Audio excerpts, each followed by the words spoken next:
우리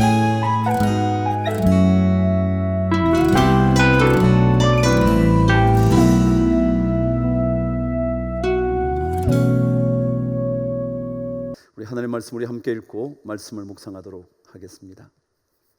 요한계시록 2장 8절에서 11절까지 말씀 함께 교독합니다. 제가 8절을 시작하겠습니다. 서머나 교회의 사자에게 편지하라. 처음이며 마지막이요 죽었다가 살아나신 이가 이르시되 내가 내 환난과 궁핍을 알거니와 실상은 내가 부요한 자니라. 자칭 유대인이라 하는 자들의 비방도 알거니와 실상은 유대인이 아니요 사탄의 회당이라. 너는 장차 받을 고난을 두려워하지 말라. 볼지어다 마귀가 장차 너희 가운데서 몇 사람을 옥에 던져 시험을 받게 하리니 너희가 10일 동안 환난을 받으리라. 내가 죽도록 충성하라. 그리하면 내가 생명의 관을 내게 주리라. 귀 있는 자는 성령이 교회들에게 하시는 말씀을 들을지어다. 이기는 자는 둘째 사망의 해를 받지 아니하리라. 아멘. 지난주에 책 한 권 읽게 됐습니다. 제목이 참 멋졌어요. 예수님의 진심이라는 제목이었습니다. 예수님께서 가지신 본 마음은 어떤 것일까? 저자는 찾고 싶었던 것 같습니다. 예수님의 마음, 예수님의 본심, 예수님의 진짜 마음. 그가 산상수훈을 들여다보면서 예수님의 마음을 하나둘씩 짚어가기 시작한 책이 그 책이었습니다. 근데 그 책의 서문은 몇 가지 질문으로 시작하고 있었습니다. 그 첫 번째 질문이 이러했습니다. 우리의 삶의 길이 바빠 예수님의 말씀을 무시하며 달려가고 있지는 않는가? 질문했습니다. 여러분과 저의 인생이 참 바쁩니다. 어느새 하루가 지나가고요, 어느새 9개월이 지나가고요. 그렇게 금세 지나가는 세월, 그 바쁜 세월 때문에 예수님의 말씀을 옆에 제쳐둔 채 달려가고 있지는 않은지 질문하고 있었습니다. 연이어 질문은 계속되었습니다. 오늘날 기독교의 근본 문제는 예수님의 가르침을 진지하게 받아들이지 않기 때문이라는 생각을 혹시 해본 적은 있는가? 우리 그리스도인의 삶의 길이 예수님의 가르침을 조금은 더 진지하게 한번 흘려듣고 마는 그 말씀이 아니라 삶에 진지한 물음을 던지고 대답을 가져오는 그런 일 놓쳐버린 때문은 혹시 아닐까? 또 다른 질문은 이렇게 기록되어 있었습니다. 우리가 세상에서 배척을 받는 것이 그분의 가르침을 무시하면서 살기 때문이라고 생각한 적은 없는가? 요즘 참 교회에 대한 비난이 심각합니다. 정말 과도할 정도라 말할 수 있을 겁니다. 근데 혹시라도 이때 세상으로부터 비난을 받게 되는 것이 우리가 주님의 가르침을 제대로 따라가고 있지 않기 때문에 혹시 예수님의 가르침을 무시하면서 살고 있기 때문은 아닌지 질문하고 있었습니다. 삶을 점검해 보는 일은 소중합니다. 내 믿음의 길이 어떠한지, 내 삶의 발걸음이 어디로 향하고 있는지 점검해 보는 일은 반드시 우리에게 필요합니다. 그 책에 한 그리스도인의 고백이 이렇게 적혀져 있었습니다. 나는 매주 무언가에 목말라 있었다. 내가 원하는 것은 세련된 현대식 예배가 아니었다. 특정한 종류의 음악이나 종교 의식이나 교회의 규모를 찾는 것도 아니었다. 나는 평범한 삶 속에서 하나님의 무게를 보고 싶었다 라는 고백이었습니다. 하나님의 무게, 내 삶 속에 하나님이 얼마만큼의 무게를 갖고 계신지, 여러분과 저의 삶 속에 하나님이 어느 정도로 무게감을 누리고 계신지. 무겁다는 말이 중자잖아요. 무거울 중자요. 그걸 어디에 쓰냐면 중요하다 그럴 때 쓰는 거잖아요. 얼마나 하나님께서 우리의 삶에 중요한지 그것을 보고 싶었다라는 겁니다. 그리고는 그 글의 소제목을 영혼의 무게라고 적었습니다. 다시 저에게 묻고 싶었습니다. 내 안에 하나님의 무게는 어느 정도일까? 목사인 나에게 영혼의 무게는 얼마나 되는 걸까? 조그만 바람만 불어도 쉽사리 날아가 버릴 정도의 무게를 가진 것은 아닐까? 혹시 나에게 조금의 손해가 될 듯하면 흥분하면서 날뛰면서 예수의 사람이기를 포기할 정도의 무게는 아닌가? 혹시라도 조그마한 이익이 주어진다고 생각되면 예수 그분 찾지 않아도 되겠다고 생각하는 정도의 무게는 혹시 아닐까? 아니라면 제 믿음이 그 어떤 것도 흔들어 놓을 수 없을 만큼 가장 무거운 것이라고 말할 수 있는 것일까? 자꾸 묻게 되더라고요. 여러분과 제가 살아온 믿음의 길의 무게는, 그 영혼의 무게는, 그 삶 속에 담겨져 있는 하나님의 무게는 얼마나 될까 생각하게 된 겁니다. 우리 인생에는 견고한 기초가 중요합니다. 보이지 않는 견고한 기초를 제쳐둔 채 겉으로 보이는 화려한 집만을 짓고 사는 일에 엄청난 에너지를 쏟고 있다면 우리는 질문해 보아야 할 것입니다. 우리 안에 영혼의 무게는 얼마나 될까?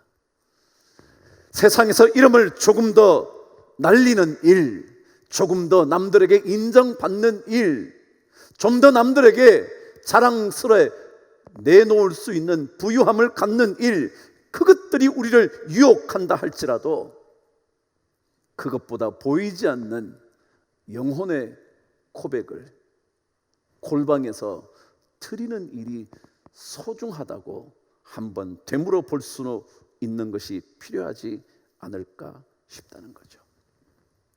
오늘 말씀은 10절에서 10일 동안의 환난에 대하여 말합니다. 말씀을 나눈 것처럼 그리 길지 않은 환난의 의미일 겁니다. 그런데 저에게 다시 묻고 싶어졌습니다. 나는 과연 10일의 환난조차 견딜 수 있는 영적인 무게가 과연 내 안에 있는 걸까? 짧은 환난에 불과한 것인데도 불구하고 그것을 견디지 못하는 영혼의 가벼움으로 내가 살고 있는 것은 아닐까? 자꾸 점검해 보고 싶었습니다. 여러분, 이 환난의 시기가 왜 존재하는 걸까요? 왜 서머나 교회에 그 환난의 시기가 존재했던 걸까요? 오늘 10절 말씀을 읽어보시면 조금 더 깊이 이해할 수 있는 것들이 있을 겁니다. 저와 한번 함께 읽어보시죠. 시작. 너희가 10일 동안 환난을 받으리라. 내가 죽도록 충성하라. 그랬습니다. 그럼 보세요. 10일 동안 환난을 받으리라 라고 말씀하신 다음 이어진 말씀이 뭐냐면 죽도록 충성이라는 말이었습니다. 무슨 의미일까요? 다시 말하면 환난의 시기에는 내 삶의 믿음의 충성도를 점검해야 된다는 겁니다. 환난의 시기는 여러분과 제 안에 있는 하나님을 향한 충성심을 그 강도가 어느 정도인지를 확인해 보아야 하는 시기라는 의미입니다. 환난을 당할 때 내 안에 주님을 향한 뜨거운 충성심이 남아 있느냐, 그것을 확인해 보아야 한다는 거죠. 그럼 제가 충성이라는 의미를 무엇이라 그랬죠? 원어의 의미는 믿음이라 그랬죠. 다시 말하면 환난의 시간을 지나는 동안 내 믿음이 정말 뜨거운지 점검해야 한다는 겁니다. 10일의 고난 속에서, 어쩌면 짧을 수 있는 이 환난의 시간 속에서 여러분과 저의 믿음의 무게를 확인해 보아야 한다는 겁니다. 그럼 한번 보세요. 서머나 교인들에게 이 환난이 왜 다가왔죠? 그것은 예배 때문이었거든요. 로마 황제를 예배하는 것이 아니라 예수 그리스도 그분만을 예배하겠다고 고백하다가 찾아온 것이 환난이었거든요. 오직 예수 그리스도 그분에 대한 예배를 포기하지 않았기 때문에 환난이 찾아온 거였죠. 예배로 인한 환난이었단 말이죠. 그렇다면 점검해 보아야죠. 나는 예배로 인하여, 주님을 섬기는 예배로 인하여 환난을 받게 되었을 때 진짜 주님께 충성심을 보일 수 있는가? 그게 오늘 서머나 교회에게 들려주신 메시지 아니었을까요? 예배 드리는 것 때문에 나에게 환난이 찾아온다면 그럼에도 불구하고 나의 믿음을 포기하지 않을 수 있는가? 여전히 충성심을 보일 수 있는 영적인 무게가 내 안에 있는 것일까? 환난 속에서도 예수 이름을 부르짖는 일 때문에 손해보는 일이 있음에도 불구하고 예수 그리스도를 향한 믿음을 견고하게 지키며 주님을 고백할 수 있는가? 지난주에 차를 타고 지나가다가 화원 지역을 지나가게 됐습니다. 꽃집들이 쫙 있는 곳이었죠. 근데 그 꽃집 중에 한 군데 간판에 이렇게 적혀 있었습니다. 오늘 오장님이 기도하셔서 생각이 났습니다. 하나님을 가까이 함이 내게 복이라 라는 시편 기자의 말씀을 거기에 기록해 놓았습니다. 혹시라도 하나님 가까이 하는 일, 그것 때문에 사업에 손실이 찾아올지도 모르지 않습니까? 괜히 예수 믿는 사람 싫어하던 사람이 그 화원 꽃집을 들여다보지 않을 수 있지 않겠습니까? 그럼에도 불구하고 그것을 적을 수 있는 주님을 향한 충성심이 우리 모두에게, 저에게 있는 걸까? 다니엘과 그의 친구의 이야기 잘 기억하고 계실 겁니다. 포로로 잡혀왔습니다. 왕족 귀족 출신이었던 그들이 느부갓네살 왕 곁에서 섬기는 일을 맡게 되었습니다. 그러기 전에 그들은 3년 동안 훈련을 받게 되었죠. 왕의 음식을 먹이면서 말이죠. 다시 말하면 최고의 음식을 그들에게 제공하면서 그들을 훈련시켜 낸 겁니다. 그런데 그때 다니엘은 결정하지 않습니까? 왕의 음식과 포도주로부터 자신을 지키겠다고. 그러고는 관원에게 요청을 합니다. 10일 동안만 한번 나를 시험해 보라고. 10일 동안만 우리들을 시험해 보라고. 그들은 자신의 믿음을 스스로 시험해 보기로 했습니다. 우상에게 바쳐진 음식을 먹을 것인지 아닐 것인지, 먹지 않음에도 불구하고 하나님께서 훨씬 다른 소년들보다 더 윤택하게 만들어 주실 것이라는 그 확신을 가지면서 시험해보라고 말한 겁니다. 10일 동안, 오늘 서문화 교회에 10일 동안의 환난, 이때 우리가 해야 할 일은 점검하는 일입니다. 나의 믿음이요. 지금 어쩌면 기독교에 대한 비난이 쏟아지는 이때요, 내 믿음을 점검하는 겁니다. 여러분이 이 자리에 나와야 한다, 아니다의 문제가 아닙니다. 여러분의 자리에서 진짜 내가 하나님을 향한 믿음의 견고한 고백이 있는가? 믿음에 관한 그 일에 대하여 적어도 충성심을 말할 수 있는가? 성경은 너무도 강력하게 죽도록 충성하라고 말합니다. 예배 드리는 일이 공공의 적처럼 되어버린 이 10일의 환난일지 모르는 이때 주님께서 우리에게 들려주시는 메시지는 믿음을 점검하는 겁니다. 죽도록 충성하려고 하는 마음이 있느냐는 겁니다. 이 시간에 오히려 내 믿음은 어디쯤에 자리 잡고 있는 것인지, 내 믿음은 정말 어느 정도의 무게를 갖고 있는 것인지, 환난은 점검을 위한 도구입니다. 환난의 시간이라면 다니엘과 그의 친구들처럼 내 안에 하나님을 향한 충성심이 얼마나 되는지 확인해 볼 필요가 있을 겁니다. 어느 정도의 것들을 가져다 주면 여러분 안에 있는 하나님을 대체해 버릴 수 있을 것 같습니까? 무엇을 나에게 유혹으로 내어놓으면 하나님 그분을 포기해 버릴 수 있을 것 같으십니까? 환난의 시간이 좀 더 길어진다면 그러시겠습니까? 환난의 무게가 좀 더 무거워지기 시작한다면 여러분 내려놓으시겠습니까? 여러분과 저의 이익이 조금씩 사라지고 있다면 하나님을 향한 내 믿음의 충성도를 포기해 버리시겠습니까? 예배로 인하여 내 삶에 찾아오는 환난의 시간은 하나님께 대한 충성심을 묻는 시간입니다. 점검해 보아야 하는 시간이죠.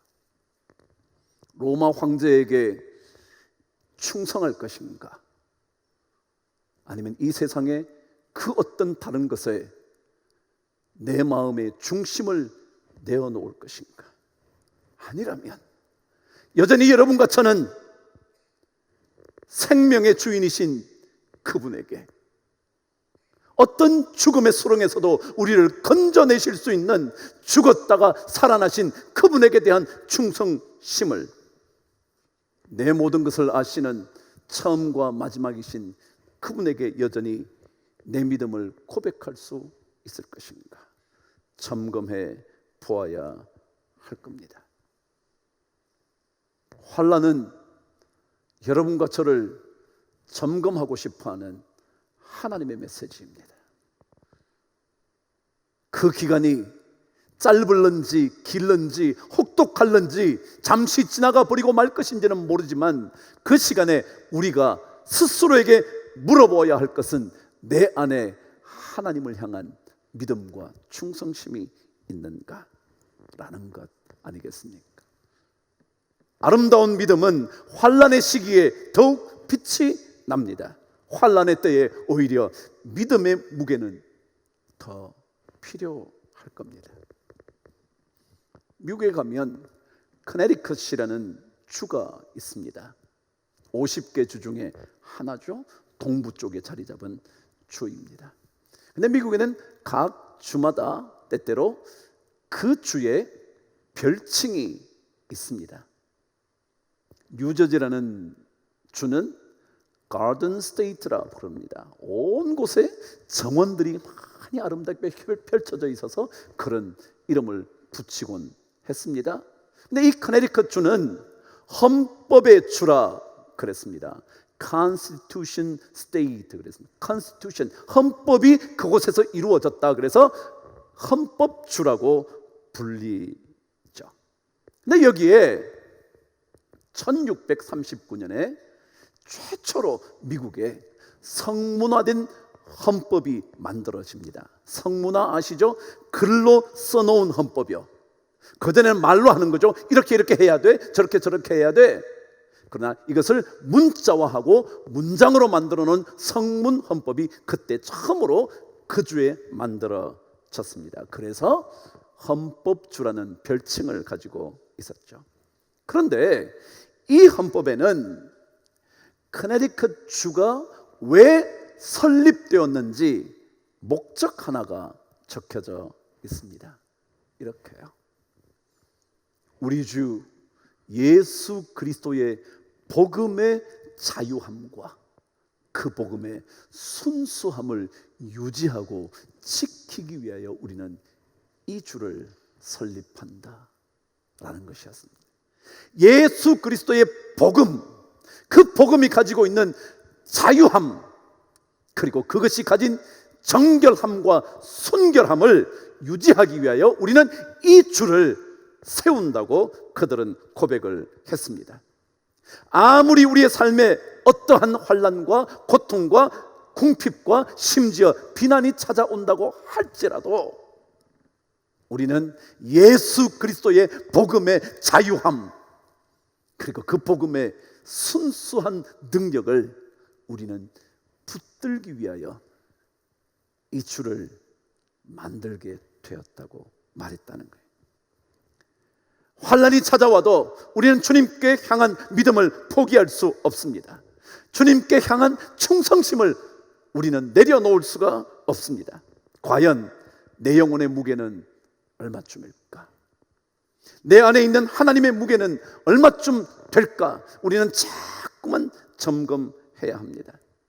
정말 내 안에 예수 그리스도의 생명의 능력이신 복음이 내 안에 얼마나 자리 잡고 있는가?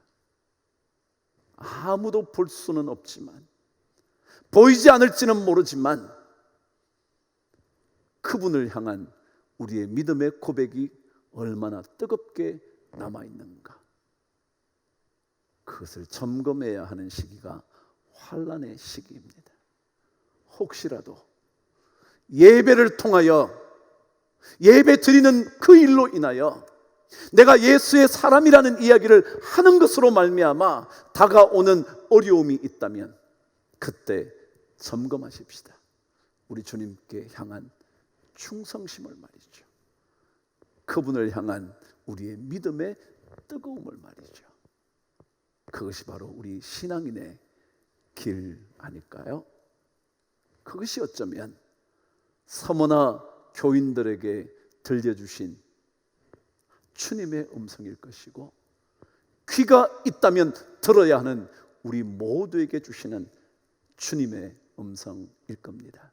한 주간 동안 여러분과 제 안에 있는 영혼의 무게, 그리고 하나님의 무게는 얼마나 될지 늘 되물어보는 한 주간 꼭 되시기를 주의 이름으로 축복합니다.